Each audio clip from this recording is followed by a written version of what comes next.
तुम कौन से स्टेज पे हो, आई एब्सोल्युटली डोंट नो। तुम्हारी प्रेपरेशन कितनी हो रखी है, आई एब्सोल्युटली डोंट नो। तुम्हारा सिलेक्शन होगा कि नहीं होगा, ये भी शायद आई डोंट नो। तो दी हम इस वीडियो में क्या बात करने वाले हैं, before starting the video let's get a gist about it. सबसे पहले हम देखेंगे कि अगले जो तुम्हारे पास टाइम बच गए हैं उसके 60 डेज में तुम्हारा जो kind of plan of action होना चाहिए वो क्या होना चाहिए। इसके बाद हम डिस्कस करेंगे कि हमको बायोलॉजी में क्या करना है, हमको फिजिक्स में क्या करना है, हमको स्पेसिफिकली ऑर्गेनिक केमिस्ट्री में क्या करना है। Then we will see how to deal with physical chemistry and at the last we will deal with inorganic chemistry and at the end we will talk about the mindset और ऐसी extra चीज़ें जो आपको करनी चाहिए अपने अगले preparation के लिए। ठीक है, तो ये हमारी चीज़ें होंगी आज के डिस्कशन की। ये हम स्पेसिफिकली बात करेंगे अगले 30 दिन में आपको अपनी प्रेपरेशन को आगे कैसे लेके जाना है। This video will be all about this. ठीक है, स्टार्ट करें। मेरे पास बचे कितनी दी, 60 दिन बचे। ठीक है दी, आप कितनी स्ट्रैटेजी वीडियो बनाते हो, that's absolutely not a strategy. पहली बात तो हर इंसान की जो कैटेगरी है वो अलग अलग है। किसी को 500 चाहिए, किसी को 600 चाहिए, किसी को 550 चाहिए, डिपेंड अपॉन इट। ठीक है, दूसरी इंपॉर्टेंट चीज़, क्योंकि दी स्ट्रैटेजी वाली वीडियो इसलिए बनाती हूँ क्योंकि दी को स्ट्रैटेजी वाले ही डाउट आते हैं। सबसे पहले क्लियर इट है ना। हर बच्चा मुझसे ये पूछा तो दी अब कैसे करूँ, अब कर सकता हूँ कि नहीं कर सकता हूँ, दैट इज़, और सबकी कंडीशन अलग अलग है बस इसलिए।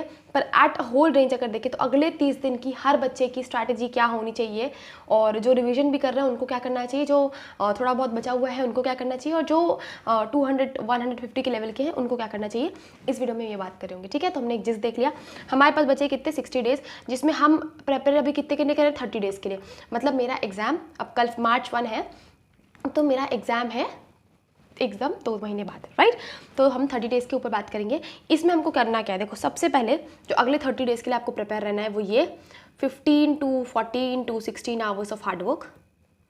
ठीक है, डेली, वीकली नहीं है, ये डेली है। डेली का मतलब पता है, बिना थके, बिना हारे, बिना घिसे अगले 1 महीने के लिए, क्योंकि हम ये प्लान 30 दिन का बना रहे हैं, तो अगले 1 महीने के लिए जब तक हम सिलेबस कंप्लीट करेंगे, एक बार रिवीजन से गो थ्रू करेंगे, तब तक हमको क्या करना है, ये आपका सबसे पहला प्लान ऑफ एक्शन होगा कि आपको 14-15 घंटे पढ़ना है। एंड ये 14-15 घंटे ऐसे नहीं कि दी चलो यार मन नहीं हो रहा है ना, लेट्स नॉट स्टडी और समथिंग लाइक दिस। ये आप पढ़ेंगे टाइमर लगा के साथ प्रॉपर। तो ये टाइमर के साथ क्या मतलब है, मतलब अगर मैंने 1 घंटे का टाइमर लगाया तो मुझे अगले 1 घंटे सिर्फ पढ़ाई करनी है। अगर इन बिटवीन द टाइमर मैं ओवर थिंकिंग स्टार्ट करता हूँ या करती हूँ या प्रोक्रेस्टिनेट करती हूँ, at that particular time only I will stop the timer. और वो मेरी पढ़ाई के टाइम में नहीं गिना जाएगा। एटलीस्ट किसी के साथ ऑनेस्ट रहो या नहीं रहो, be honest to your own self. सबसे पहले इंपॉर्टेंट चीज़ तुम्हारे लिए ये है। ठीक है, तो सबसे पहले क्या ज़रूरत है कि आप हर 1-1 घंटे की पढ़ाई टाइमर के साथ करेंगे। ठीक, दूसरी बात, अगर आपने टाइम टेबल बना के रखा है तो बी फ्लेक्सिबल विथ इट। ऐसा नहीं कि दी आज ना मुझे पूरे 10 चैप्टर्स करने, नहीं करो। ऐसे करो कि दी 9 से 11 में अगर मेरा बायोलॉजी का टाइम है, ठीक है, तो मैं इसमें से मुझे किसी भी 1.5 घंटे में बायोलॉजी करना है। क्योंकि होता क्या है कि दी हमने टाइमर बनाया कि हम 9 से 10:30 बायोलॉजी पढ़ेंगे, और मैं उठा आज 9:15 बजे, लोग उड़ गई धज्जियाँ कॉन्फिडेंस की, और आज पूरे दिन सिर्फ ओवर थिंकिंग, गिल्ट है ना, रिग्रेट में निकल गया। तो अब अगर तुम एक भी दिन अपना गिल्ट और रिग्रेट के साथ निकालते हो, खासकर वो बच्चे जिनका सिलेक्शन या प्रेपरेशन उस पीक लेवल का नहीं है, तो ट्रस्ट मी बच्चों, अपनी सिलेक्शन से, अपनी सीट से तुम बहुत बहुत दूर जा रहे हो। और उससे भी ज़्यादा ज़रूरी चीज़ ना, फेलियर बहुत अनाथ होती है।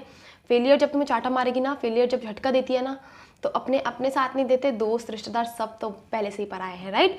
तो तुमको देखना है कि दी मैं 60 दिनों के बाद रिग्रेट झेलना शुरू करूं, या झेलने का वो दुख अभी से प्रिपेयर कर लूँ, माइंडसेट अभी से प्रिपेयर कर लूँ, या तो अगले 60 दिन घिस लूँ और उसके बाद जो होगा देखेंगे। तुम रिजल्ट सोच सोच के पता नहीं कितना डर रहे होते हो, कितना स्ट्रेस आउट ले रहे हो। अभी भी जो तुम कर रहे हो ना, इससे रिजल्ट तो आने वाला है नहीं, बल्कि शायद अगर पढ़ लो, शायद अगर पढ़ाई पे ध्यान दे दो, तो शायद तुम्हारा जो रिजल्ट है वो बदल सकता है। तो इसलिए अब इस वीडियो में हम बात करेंगे दी अगले 30 दिन के लिए मुझे क्या करना है। It's a challenge. ठीक है, इसको एज अ दी की तरह से चैलेंज करो कि the I take this 30 day challenge. अगर देखना ये वीडियो तो कमेंट में लिखना कि the I promise you to do this challenge for the next 30 days. और 30 डेज से पहले तुम लिखना the I promise to do this for only next 7 days. तुम 7 दिन करके देख लो, और 7 दिन के बाद तुम ही वापस आओगे और तुम बोलोगे कि the I have a literally different level of confidence. ठीक है, पर ये टास्क बहुत डिफिकल्ट होने वाला है, I just make sure of this, क्योंकि भाई टाइम नहीं है। और दूसरी इंपॉर्टेंट चीज़, तुम बोलते ना दी आपने 2.5 महीने में कैसे क्रैक किया, तो चलो तैयार हो जाओ फिर 16-17 घंटा पढ़ने के लिए। और बोलते ना दी मैं कुछ भी करूँगा, 17 घंटे पढ़ूंगा, 1 घंटे सोऊंगा, 2 घंटे सोऊंगा। अब सोना पड़ेगा वैसे, इसीलिए इसके लिए प्रिपेयर रहो। तो सबसे पहले स्टार्ट करें बायोलॉजी से। सुबह उठते से समझ रहे हो, जब हम सुबह उठेंगे तो हम बिना इधर उधर भटके या तो थोड़ा सा फ्रेश वगैरह होके, पर बिना फ़ोन छुए या बिना कुछ भी किए 3 चैप्टर्स एक दिन में रीड करेंगे एनसीईआरटी के। मुझे नहीं पता कि तुम वीडियोस देख रहे हो नहीं देख रहे हो, एंड एक्चुअली मेरे लिए मैटर नहीं करता। मेरे लिए जो मैटर करता है कि तुम 3 चैप्टर्स बायोलॉजी की एनसीईआरटी की पर डे रीड करोगे। Since it's your promise, since it's your challenge. मुझे नहीं पता कि तुमको कितना डिफिकल्ट लग रहा है, कितना ईजी लग रहा है, पर करना है। ऐसा नहीं कि फिर बायोलॉजी में पूरा टाइम निकालना है। हमको टाइम देना है कि हम 3 मिनट देंगे एक पेज को, 3 मिनट एनसीईआरटी की एक पेज को रीड करेंगे। दी याद नहीं होता, यार याद करना ही नहीं, दी बोली नहीं याद करना है, दी बोली सिर्फ रीड करना है। तो 3 चैप्टर्स तुमको रीड करना है पर डे, ठीक है। और दूसरा इंपॉर्टेंट चीज़, उसी 3 चैप्टर रीड करने से तुमको एक बनानी है दूसरी अपनी मिस्टेक कॉपी। दी ये मिस्टेक कॉपी क्या है, एक कॉपी ले लो पतली सी, 10 रुपये की, 5 रुपये की आसपास दुकान है, खरीद के ले आओ। और जो तुमने 3 मिनट में एक चैप्टर रीड, एक पेज रीड किया, उसमें देखो कुछ कुछ चीज़ें तो समझ में आ गई, कुछ चीज़ें याद हो गई, पर कुछ चीज़ें हैं जो तुमको ना याद हुई ना समझ आई, वो हम अपनी मिस्टेक कॉपी में ऐड करते जाएंगे उसी के उसी दिन, उसी के उसी टाइम। तुमको ना लेक्चर देखने की जरूरत है, देख रहे हो कोई दिक्कत नहीं है, वो मेरा इशू नहीं है। तुमको एनसीईआरटी अच्छे से याद होना चाहिए, दैट्स अ फर्स्ट डील, क्योंकि पेपर पूरा बायोलॉजी एनसीईआरटी से आएगा पूरा।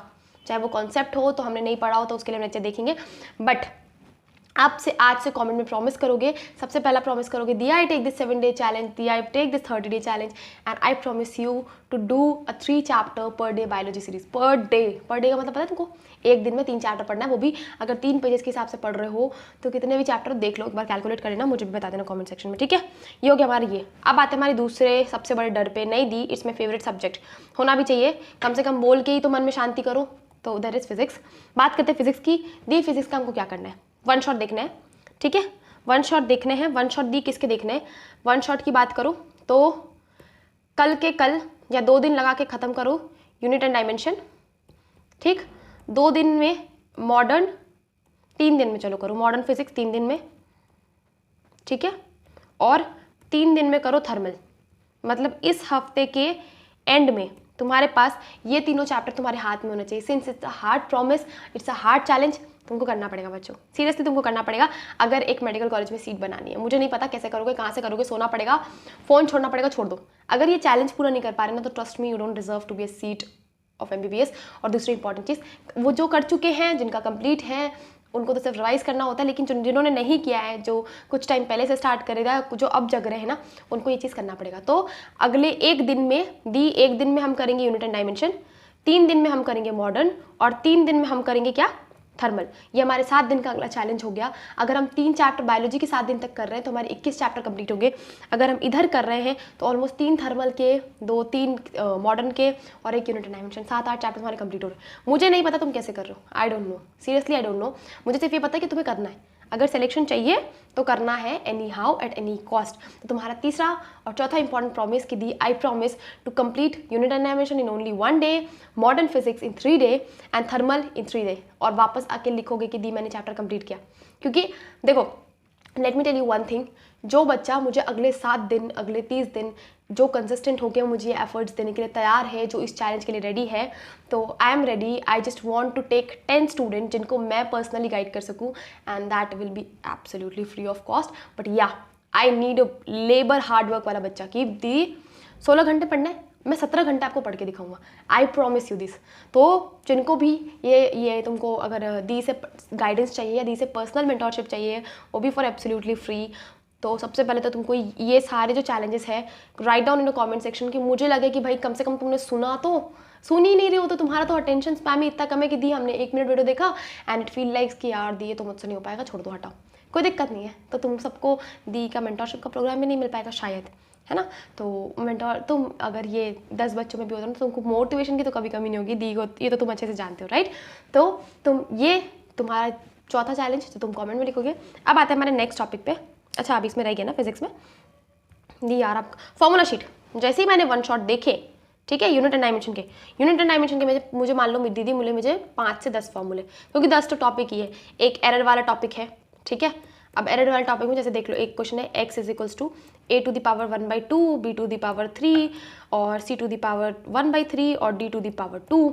ये एक फॉर्मूला क्वेश्चन लिखा मैंने। इसको सॉल्व कैसे करना है ये लिखेंगे कि दी इसमें जो 1/2a है, जो 1/2 पावर है वो बाहर आ जाएगा, प्लस जो 3 पावर है वो बाहर आ जाएगा, प्लस जो 1/3 पावर है c का वो आगे आ जाएगा, प्लस जो 2 का d का पावर 2 है वो बाहर आ जाएगा। बताओ इतना सा सॉल्यूशन है, इसमें वैल्यू रखते जाओ a b c d की और तुम्हारा आंसर आ गया। इतना ईजी है, राइट। तो तुम ये वाला फॉर्मूला ऐसे कैसे उतारोगे। फिर इसके अलावा पिच का फॉर्मूला याद होना चाहिए, नहीं याद हो गूगल से ढूंढ लो। एरर का फॉर्मूला, स्क्रू गेज का फॉर्मूला, ठीक है। फिर इसके अलावा वर्नियर कैलिपर का फॉर्मूला और इम्पॉर्टेंट डायमेंशंस, ठीक है। ये तुम्हारे 5 टॉपिक ऐसे तुमने फॉर्मूला शीट में ही सारे के सारे टॉपिक लिखने हैं। अब आते तीसरा इंपॉर्टेंट चीज़, दी रिवीजन कैसे करेंगे। तो रिवीजन के लिए तो आज के बाद से अगले 30 दिन के लिए गांठ बांध लो कि दी मैं सोने से पहले मैंने जितना पढ़ा है आई विल रिवाइज एवरीथिंग, ठीक है। ऐसा नहीं कि शुरू से लेके बैठ के बिल्कुल इंट्रो से पढ़ना है, जल्दी जल्दी स्कैन करना है कि दी मुझे आधे घंटे में पूरा आज फिजिक्स का जो मैंने एक चैप्टर खत्म किया उसको रिवाइज करना है। रिवीजन में फिजिक्स की रिवीजन कैसे करूँ दी, फिजिक्स की रिवीजन तो याद नहीं होती। फिजिक्स की रिवीजन बोलने से याद नहीं होती, फिजिक्स की रिवीजन लिखने से याद होती है। तो तुमने जो फॉर्मूले किए, तुमने जो क्वेश्चन किए, तुमने जो न्यूमेरिकल किया, उसको तुम आप प्रॉमिस डालोगे कि दी आधे घंटे में न्यूमेरिकल को 5 बार करूँगा, या ये पूरी जो 2 पेज की फॉर्मूला शीट बनी है एज अ जिस्ट, इसको मैं 5 बार लिखूंगा। न्यूमेरिकल या ऑर्गेनिक केमिस्ट्री के रिएक्शंस एक ही तरीके से याद हो सकते हैं, multiple reading, multiple writing, scribble करते रहना, बस घिसना। गाने के लिरिक्स का भी याद थोड़ी करते हो, याद हो जाती है बिकॉज तुम रिपीटेटिव मोड पे डालते हो, तुम्हारा सबकॉन्शियस उसको खुद एक्सेप्ट कर लेता है। अब आते हैं दी हमारे दूसरे इंपॉर्टेंट टॉपिक पे, ऑर्गेनिक केमिस्ट्री। ऑर्गेनिक केमिस्ट्री में क्या करना है दी, ऑर्गेनिक केमिस्ट्री में क्लास 12th की ऑर्गेनिक केमिस्ट्री पहले करोगे। और ऑर्गेनिक केमिस्ट्री के लिए भी तुम्हारे लिए अगला चैलेंज कि दी ऑर्गेनिक केमिस्ट्री का एक चैप्टर, ठीक है, ऑर्गेनिक का एक चैप्टर मैं 2 दिन में करूँगा। दी यार 8 घंटे के लेक्चर है, क्या फर्क पड़ा, 2x की स्पीड पे लगाओ, देखना शुरू कर दो। आधा आज देखो, आधा कल देखो, मेरे को नहीं पता। देखो तुमको लग रहा है, तो अभी मुझे कुछ दिन पहले एक बच्चे बोल रहे दी प्रैक्टिकल रियलिटी पे बताओ कि क्या नहीं crack in NEET in 2 month. तुम प्रैक्टिकल रियलिटी की मतलब वो रखते हो कि भाई कर सकते हैं, इतना रख रहे हो, क्योंकि 17-18 घंटे पढ़ना एक ह्यूमन ब्रेन के लिए नहीं है पॉसिबल उतने लेवल पे, जब तक जिद या आग उठती नहीं हो, क्योंकि तुम्हारा ब्रेन प्रोक्रेस्टिनेट करेगा, स्केप करेगा, फटीग होगा। तो सीधी सी बात है। तो हमको ऑर्गेनिक केमिस्ट्री का एक चैप्टर 2 दिन में करना है। जैसे कि अगर हम कल स्टार्ट करेंगे तो दी हम कल करेंगे hello alkane and hello arenes, और इनके साथ हम बनाएंगे क्या, ऑर्गेनिक के नेम रिएक्शन की कॉपी, जिसमें मैंने जितने भी रिएक्शन पढ़े, खासकर जो सर ने इंपॉर्टेंट बताए, जो PYQ में आए, उसको मैं लिखूंगी एक कॉपी में। और अगेन इसके रिवीजन के लिए भी क्या करेंगे दी, जैसे न्यूमेरिकल को घिस रहे हैं वैसे ही ऑर्गेनिक के रिएक्शंस को घिसेंगे। R + X + AG, RX में AG मिलाया तो हमारा बन गया R + AgX, जो भी तुम्हारा फॉर्मूला है, ठीक है। तो ये हमारा कुछ ऐसा बनना चाहिए, हमारे पास ऐसा रिएक्शन होना चाहिए। अगर जैसे कि एक शायद वो है ना नेम रिएक्शन है, वो जितने भी नेम रिएक्शन है खासकर, और उसके बाद जो जैसे कि एक क्वेश्चन है कि जो हमारा ये इलेक्ट्रोफाइल है और न्यूक्लियोफाइल है, तो बेंजीन इलेक्ट्रोफाइल देते हैं कि नहीं देते हैं, न्यूक्लियोफाइल देते हैं कि नहीं देते हैं, नहीं देते तो क्यों नहीं देते। ये सब जो क्वेश्चंस है थ्योरी के, वो NCERT से कवर कर लोगे और टीचर्स भी ऐसे करवा देते हैं, और इसको भी अपनी रिएक्शन नोटबुक में उतार लोगे। अब बात करते दी अपनी अगली केमिस्ट्री के टॉपिक की, अगले टॉपिक की जो है हमारा फिजिकल केमिस्ट्री। सेम दी, पर फिजिकल केमिस्ट्री के लिए absolutely I will give you definite amount of time. Physical chemistry का एक चैप्टर, ओनली 1 चैप्टर तुमको कंप्लीट करना है 3 डेज के टारगेट पे, ठीक है। 3 डेज के टारगेट पे तुमको एक चैप्टर कंप्लीट करना है, ठीक है, सिर्फ एक चैप्टर। मतलब अगर मैंने आज केमिकल काइनेटिक्स उठाया तो आज का भी टाइम है, कल का भी टाइम है और परसों का भी टाइम है। तो तुम्हारे कितने चैलेंजेस हो गए दी के स्टार्टिंग से अगर देखो तो कितने सारे चैलेंजेस हो गए, राइट। फिर इसके अलावा आता है हमारे पास, इसका भी रिवीजन कैसे करेंगे दी, इसमें भी हम फिजिक्स की तरफ फॉर्मूला शीट बनाएंगे। तो एक ही कॉपी बना लो, उसमें बायो भी लिखो, कॉलम बांट दो दी, ये बायोलॉजी, ये फिजिक्स, ये फिजिकल केमिस्ट्री, ये ऑर्गेनिक, ये कर सकते हो। और या तो अलग अलग कॉपी बना के रख लो, छोटी छोटी बनाना। और रिवीजन के लिए हमको क्या करेंगे, अगेन हम फॉर्मूले लिखेंगे, और जो न्यूमेरिकल हमसे बना नहीं है, जो न्यूमेरिकल दी को लगा कि दी ये न्यूमेरिकल में टफ है, हम उस न्यूमेरिकल को उसमें ऐड करेंगे, ठीक है। बात करते हैं हमारे नेक्स्ट इंपॉर्टेंट टॉपिक के, जो है इनऑर्गेनिक केमिस्ट्री। दी इनऑर्गेनिक केमिस्ट्री को बताओ क्या करना है। इनऑर्गेनिक केमिस्ट्री के दी ने पेज ही नहीं ले लो, चलो ये लिख लेते हैं। इनऑर्गेनिक केमिस्ट्री की भी तुमको एक वन शॉट करना है, ठीक है। एक वन शॉट कंप्लीट करना है, वो भी 2 दिनों में, 2 डेज में, ठीक है। अब अगर बात करो ब्लॉक केमिस्ट्री की, तो एक्सेप्शन है। अगर मैं ब्लॉक केमिस्ट्री की बात करूं तो तुमको ब्लॉक केमिस्ट्री जब पढ़ना स्टार्ट करोगे तो तुमको 1 दिन में, ठीक है, ब्लॉक केमिस्ट्री लिख दो। तो ब्लॉक केमिस्ट्री तुमको क्या करना है, 1 दिन में 1 डे 1 ब्लॉक, 1 डे 1 चैप्टर नहीं, 1 डे 1 ब्लॉक। अगर मैं नाइट्रोजन पढ़ रही हूँ तो सिर्फ आज नाइट्रोजन पढ़ूंगी, और उसके बाद फिर दूसरा, फिर दूसरा, फिर दूसरा। इनऑर्गेनिक के लिए एक स्पेशल चीज़ और भी है, क्या कि जब तुम 4 दिन लगातार इनऑर्गेनिक के लेक्चर्स देख लोगे, उसके बाद लोगे 5वां दिन का ब्रेक, ठीक है। और ये ब्रेक के बाद तुम क्या करोगे, जो 6वां दिन है 5वां दिन है, उसमें तुमने 1, 2, 3, 4 लेक्चर डे के दिन जितना लेक्चर देखा उसको बैठ के रिवाइज करोगे, रीड करोगे। और इनऑर्गेनिक के लिए भी, इनऑर्गेनिक तो जैसे बायोलॉजी बोल के याद करते हो वैसे इनऑर्गेनिक बोल के याद कर सकते हो। It's absolutely not a big deal, ठीक है। अब ultimately the most third important thing is mindset, ठीक है। अगर देखो 2 ऑप्शन है तुम्हारे पास, क्या 2 ऑप्शन है दी? देखो 2 ऑप्शन है, तुम बता दो क्या है, ठीक है। पहला ऑप्शन तो है कि हार मान जाओ, है ना, हार जाओ, अच्छा लगेगा हारना। या अगर हारना ही होता तुमको, अगर तुमको गिव अप ही करना होता तो शायद तुम ना मुझसे ना किसी और भैया दी से पूछ रहे हो कि दी अभी 2 महीने में कर सकता हो कि नहीं। मतलब हारना तो तुम नहीं चाहते, लेकिन तुम जीतने के लिए जिद्दी भी नहीं हो। क्वेश्चन करो खुद से, एक बात बताओ, अगर तुम्हारी आज तक प्रिपरेशन नहीं हुई, क्यों नहीं हुई? अगर तुम 2 महीने पहले स्टार्ट कर रहे हो, व्हाट वाज योर रीज़न? हाँ, मुझे एक बच्चे का डाउट आया था कि the I just went through a surgery, तो मैंने पढ़ाई की थी शुरू में, फिर ब्रेक हो गया। I can totally understand. किसी के घर में किसी के पेरेंट्स की डेथ हो गई, किसी के घर में किसी के पेरेंट्स की तबीयत खराब हो गई, कोई ग्रेजुएशन कर रहा है, आई कैन अंडरस्टैंड। इसके अलावा अगर तुम्हारा कोई रीज़न है और तब भी तुम 2 महीने पहले स्टार्ट करो, तो ट्रस्ट मी तुम्हारी जर्नी ना इतनी डिफिकल्ट होगी ना। आई जस्ट मेक श्योर कि ये तुमको मैं पहले से बता दूँ। द रीज़न बीइंग क्योंकि तुम्हारी आदत, तुम्हारी ब्रेन की आदत है प्रोक्रेस्टिनेशन, फटीग, टायर्डनेस। तो be ready for it, be totally ready for it, क्योंकि अभी तुमको झटके लगेंगे। एक्चुअली अभी तुमको झटके लगेंगे। अभी तुम जैसे ही पढ़ने बैठोगे तुम्हारा दिमाग बोलेगा कि यार चल सोते हैं, चल इंस्टाग्राम का रील चलाते हैं। एट दैट पर्टिकुलर टाइम में डिसाइड हो जाएगा कि तुम एमबीबीएस में जाओगे कि नहीं जाओगे। प्रोक्रेस्टिनेशन करने का मन होगा ना, एक बार खुद को आंख बंद करके इमेजिन कर लेना बच्चों कि क्या ये जो तुम कर रहे हो इससे तुम्हारे मेडिकल कॉलेज की सीट मिल रही है, या ये जो तुम कर रहे हो एग्जाम हॉल में जाने के बाद अगर तुमसे पहला क्वेश्चन नहीं बनाना तो जो धजिया उड़ती है कॉन्फिडेंस की और जो जिंदगी भर का रिग्रेट साथ में आता है ना, दैट इज एब्सोल्युटली कंप्लीटली, मतलब उसका कोई रिप्लेसमेंट नहीं, इररिप्लेसेबल, ठीक है। तो डेफिनेटली ये जो तुम्हारे आगे के महीने हैं वो सिर्फ डिसाइड करेंगे तुम्हारी प्रेपरेशन। मुझे नहीं पता कि तुम कौन से लेवल पे हो, मुझे जानना भी नहीं है एक्चुअली में। तो किसी से भी ये पूछने की जगह the can I crack NEET if I start now, एक मैं सीधी सी जर्नी दे रही हूँ कि ये टास्क अगले 7 दिन के लिए कर लो, अगले 7 दिन डिफिकल्ट होंगे, बट आई अश्योर यू कि इस 7 दिन के बाद तुम्हारा कॉन्फिडेंस का लेवल अलग होगा, एकदम डिफरेंट, एकदम शाइनिंग। और एकदम इस चीज़ का कि अगर मैं 7 दिन में इतने चैप्टर्स कर सकता हूँ ना, तो फिर तो मैं 28 दिन में फोड़ सकता हूँ। और ट्रस्ट मी, एग्जाम से 15 दिन तुमको पहले ही चीज़ रियलाइज़ होगा कि दी मैं 15 दिन में अगर इतना कर सकता हूँ, अगर मैंने 4 महीने पहले स्टार्ट किया होता तो हो जाता। तो इसीलिए it's just a warning sign कि आज से स्टार्ट कर दो, अभी से स्टार्ट कर दो, टेक इट वेरी सीरियसली। क्योंकि देखो I am just telling you, मैं खुद उस फेज से गो थ्रू कर चुकी हूँ। शायद उस पर्टिकुलर टाइम पे मेरे लिए कोई ऐसा सजेशन नहीं था, ऐसा गाइडेंस नहीं था, ऐसा चैलेंज ऐसा नहीं था कि ये करो, इतने चैप्टर्स करो, यहाँ से करो। Was a big deal for me. तुम लोग को ही चैलेंज दे रही हूँ, तुम लोग को ये टास्क दे रही हूँ। और ट्रस्ट मी, जो बच्चा मुझे रेगुलर दिखा है ना, जिस बच्चे के देखो अल्टीमेटली यहाँ तक जो बच्चा सुन रहा है ना, आई कैन अंडरस्टैंड कि you are very serious about your preparation, ठीक है।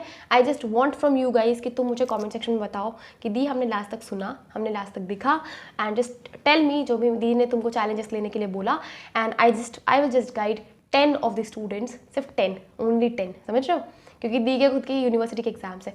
तो only 10 of the students for their NEET 2024 exam. तो if you are deserving enough, if you have a little desire, और तुमको दी से मेंटल लेवल का help चाहिए कि दी प्रोक्रेस्टिनेशन को कैसे ओवरकम करूँ, कैसे अपना माइंडसेट बढ़ाऊँ, कैसे अपना फोकस बढ़ाऊँ, जो दी तुमको शायद ड्राइव में रोज़ गाइड करती है, लेकिन एट अ पर्सनल लेवल चाहिए, तो सिर्फ 10 बच्चों को वो मौका मिलेगा, only for the next 10 students. तो if you are one of them, if you will be deserving, और अगर तुम सच में वो रहे तो just write down in the comment section, ठीक है। एंड जो भी होंगे 10 बच्चे, तो बी रेडी, एंड घिसना तो तुमको भी बहुत ज़्यादा पड़ेगा, बट या you will not feel demotivated because of it, क्योंकि मैं बहुत गालियाँ दे के, बहुत ताने मार के तुमको बिल्कुल अच्छे से समझा दूंगी कि बेटा देख ले, औकात से बाहर हो जाएगी फिर सीट, है ना। तो अगर तुम इस चीज़ के लिए रेडी हो, ठीक है, तो just do let me know कि दी ने तुमको क्या क्या चीज़ें बताई, ज़रा एक बार कमेंट सेक्शन में लिखना। आई जस्ट रिपीट अगैन कि सबसे पहला चैलेंज है कि तुमको अगले 30 दिन के लिए बहुत सीरियस रहना है, you have to study for 14 to 15 hours. दूसरा चैलेंज आपको ये जो 30 डेज़ है उसको हम पहले बाइफरकेट करेंगे फॉर द नेक्स्ट 7 डेज़। तो हम चैलेंज देते हैं, हम I promise my self, just write down in the comment section, अलग अलग लिख देना, एक साथ सारे कॉमेंट्स मत छपकाना। हाँ, वो दिखते भी नहीं है, एक साथ सारे कमेंट दिखते भी नहीं है, ठीक है। तो अलग अलग करके लिख देना कि दिया आई am ready for this challenge, I am ready for this challenge, ठीक है। दूसरा इंपॉर्टेंट चीज़, बायोलॉजी के तुम 3 चैप्टर एनसीईआरटी के पर डे रीड करोगे, promise me that. Mistake copy में मिस्टेक लिखोगे। फिजिक्स का यूनिट एंड डायमेंशन 1 डे में करोगे, मॉडर्न 3 डेज में करोगे और थर्मल 3 डेज में करोगे, promise me that. Formula sheet साथ में बनाओगे। ऑर्गेनिक का एक चैप्टर 2 दिन में किसी तरह से कंप्लीट करोगे। नींद सोना छोड़ना पड़े छोड़ दो, सिलेक्शन चाहिए, एनी हाउ चाहिए ना, बोलते हो ना the I am going to do anything, I am going to go any far, do this, take this challenge, be serious and after the 7 days come back and tell me what your confidence level is. ठीक है, बात करें inorganic की, तुम कितने दिन में, दीदी ने बोला था, अच्छा पहले फिजिकल है ना, फिजिकल का एक चैप्टर तुम 3 दिन में करोगे, साथ में फॉर्मूला शीट बनाओगे और रिवाइज कैसे करोगे, घिस घिस के। फिर बात करते दी कि इनऑर्गेनिक सब्जेक्ट की 1 शॉट देखोगे, 2 दिन में कंप्लीट करो, 4 दिन के बाद 1 दिन का ब्रेक लो, जिसमें तुम 5वें दिन रिवाइज करोगे जितना तुमने 4 दिन पहले पढ़ा, और इसके साथ एनसीईआरटी एक बार रीड कर लेना 1 शॉट के बाद, जिससे तुमको कॉन्फिडेंस मिल जाए। एंड तीसरा important cheese, the most important cheese is revision, और अगला most important cheese is mindset. ठीक है, या तो हार जाओ या तो हरा दो। दी हराना किसको है, अपनी सिचुएशन को, अपनी सर्कमस्टांसेस को, अपने प्रोक्रेस्टिनेशन को, अपने डर को, अपने डिमोटिवेशन को। तो डिफ़िकल्ट होगा ही ना, क्योंकि लड़ाई तुम्हारा किसी बाहर वाले से नहीं है, लड़ाई तुम्हारे अंदर से। एंड दुनिया की सारी लड़ाइयाँ जितना आसान है, सिर्फ जो लड़ाई हमारे अंदर चल रही होती है। तो अंदर वाला लड़ाई तुमको बार बार बोलेगा कि रहने दे यार, चल ना सोते, चल लेट्स स्क्रॉल और Instagram reel. But are you ready, are you deserving enough, या तुम्हारे अंदर सच में मेडिकल कॉलेज की ड्रीम है, सच में चाह है, चाहे तुमको 500 चाहिए, चाहे तुमको 600 चाहिए, ठीक है, अगर सच में है तो जस्ट डू दैट। और अगर तुमको इसमें भी दिक्कत होगी ना कि दी मुझे समझ नहीं आ रहा कि मैं कौन सा चैप्टर करूँ, I will give you a daily target, but उसके लिए भी मुझे वैसे वाले बच्चे चाहिए जो मेरे 10 ऐसे जिन 10 बच्चों को मैं गाइड करूँगा। ठीक है, तो बताना and I will choose the 10 random बच्चे, ठीक है, जिनके कमेंट मुझे लगेंगे कि हाँ यार इस बंदे ने ना कुछ लाइफ में सीखा है, मतलब इस वीडियो से कुछ सीखा है, तुम अपनी कॉपी में नोट करो। ठीक है, and just do let me know ये चीज़ें। और उसके बाद इस वीडियो के लिए इतना ही, और मुझे बताना कि कैसा लगा, क्या मोटिवेशन मिला। और देखो, हारना बहुत आसान है, किसी चीज़ को हराना बहुत मुश्किल है, और जब हराने के बाद खुद को आए कि भाई मतलब अपनी ही औकात का पता चलना है, वो और ज़्यादा मुश्किल है, क्योंकि तब बैटल हमारा दुनिया से नहीं होता, तब बैटल हमारा खुद से होता है। And that battle use to be one of the most difficult battle in the world, right. So you have to decide कि भाई हार जाओ या हरा दो, और गिर जाओ या अपनी सिचुएशन से खड़े होकर दोबारा उठ के लड़ो टिल एंड डे, जब तक एक दिन नहीं बचेगा तब तक भी हम गिव अप नहीं करेंगे। ठीक है, ऐसा नहीं कि दी हम एक दिन में कर सकते हैं, ऐसा कि हम एक दिन पहले भी गिव अप नहीं करेंगे। ऐसा नहीं है कि दी मैं आज से भी छोड़ देता हूँ, मैं 15 दिन बाद से स्टार्ट करूँगा, नहीं होगा सिलेक्शन बच्चों, नहीं होगा। It's harsh reality. और जो बच्चा दी से पूछ रहा है कि दी 0 से हो सकता है, और डिसाइड करना पड़ेगा तुमको कि भाई 0 से लेके अगर अगले 15 दिन में 30, 20, 50, 40 तक पहुँचते हो तो शायद ऐसा होगा, मतलब वो फिर ऐसा हो जाएगा ना कि तुमको खुद को भरोसा हो जाना चाहिए, तुमको ही पता है कि दी हो सकता है कि नहीं हो सकता है। दी गाइड कर सकती हैं उन बच्चों को जो शायद 300 ला रहे, 450 तक पैसे कैसे पहुँचे, 150 ला रहे, 450 तक कैसे पहुँचे, 500 ला रहे, 600 तक कैसे पहुँचे, राइट। तुमने अपने दिमाग में बना दिया एकदम ख्याली पुलाव कि दी 0 पे है, अब बता दो अब क्या करें, क्योंकि 0 पे मतलब बोलने में ही मज़ा आता है, विक्टिम कार्ड खेलने में ही तो मज़ा आता है। किसके साथ खेल रहे हो विक्टिम कार्ड, खुद के साथ ना। ज़िंदगी भी बहुत अच्छे से मज़े लेती है, पता है, ज़िंदगी से ज़्यादा अच्छे से मज़ा तो पूरी दुनिया में कोई नहीं ले सकता। तुमको क्या लग रहा है, तुम्हारे दोस्त मज़े ले रहे हैं, रिश्तेदार मज़े ले रहे हैं, तुम्हारी खुद की ज़िंदगी, तुम्हारा खुद का माइंडसेट मज़ा ले रहा है, तो बी रेडी फॉर इट। और जो अगले तुम्हारा टाइम है वो ईजी नहीं होगा, एब्सोल्युटली मैं तुमको बिल्कुल कन्फर्म करके कह सकती हूँ कि ईजी नहीं होगा। अब तुमको डिसाइड करना है कि क्या करना है, what should be your response. इस वीडियो के लिए इतना ही, टिल देन अब हम मिलेंगे नेक्स्ट वीडियो में, बाय बाय, टेक केयर।